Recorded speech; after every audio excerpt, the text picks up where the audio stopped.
نبی پاک صاحب الاخلاق سید عالم صلی اللہ علیہ وسلم نے فرمایا کہ ایک شخص رات کو ارادہ کر کے سویا تھا کہ سویرے تہجد پڑھوں گا۔ ایک تو وہ ہے جس کا ارادہ ہی کوئی نہیں، فجر پڑھنے کا بھی ارادہ ہی نہیں، سرے سے پروگرام ہی نہیں۔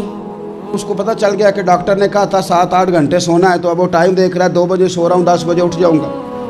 اس کی بیچ میں نیند ہے، صحت ہے، ڈاکٹر کی تنبیہ ہے، پر فجر تو شامل ہی نہیں۔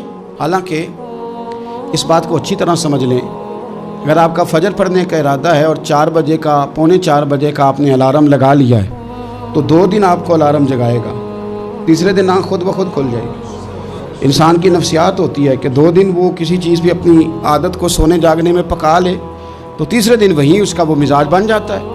تو اگر نیت ہی نہیں، ارادہ ہی نہیں، پروگرام ہی نہیں، تو کیسے آنکھ کھلے گی؟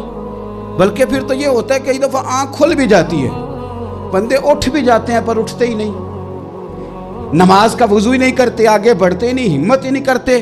لیکن حضور کیا فرما رہے ہیں؟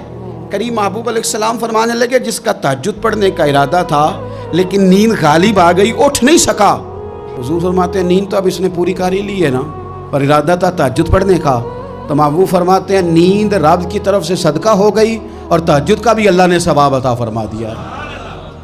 ارادے صاف کرے، پکے کرے، نیتیں کھری رکھے، نیت صاف رکھے، اخلاص پیدا کرے، تو پھر تو گھر میں بیٹھے بیٹھے بڑی نیکیوں کا ثواب ملتا ہے۔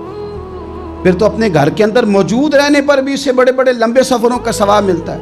حضرت انس بن مالک رضی اللہ تعالیٰ عنہ فرماتے ہیں ہم تبوک سے واپس آ رہے تھے تو نبی پاک علیہ السلام نے فرمایا ہمارے کچھ بھائی ہیں بھائی جو بیٹھے مدینے میں ہیں، پر ہم نے جو گھاٹی بھی طے کی، جو سفر بھی طے کیا، وہ ہمارے ساتھ ہی تھے۔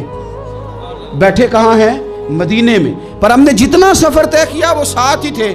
حضرت انس بن مالک کہتے ہیں ہمارے تو کان کھڑے ہو گئے کہ بیٹھے بھی گھر ہیں اور ہمارے ساتھ ہیں۔ حضور سید عالم علیہ السلام نے پھر بات کو کھولا اور فرمایا وہ جان بوجھ کے نہیں بیٹھے رہے، ارادہ ان کا پکا تھا ہمارے ساتھ آنے کا، لیکن کسی مجبوری کی وجہ سے نہیں آ سکے، کوئی بیماری نے آ لیا تو نہیں آ سکے، چونکہ وہ مجبوری کی وجہ سے نہیں آ سکے، آ نہیں سکے، لیکن رب کریم نے ہم جس سفر سے گزرے ہیں اس کا اجر انہیں عطا فرمایا ہے۔ ثواب میں، اجر میں وہ برابر کے شریک ہیں، چونکہ ان کا ارادہ پورا تھا، پروگرام پکا تھا، وہ آنا چاہ رہے تھے۔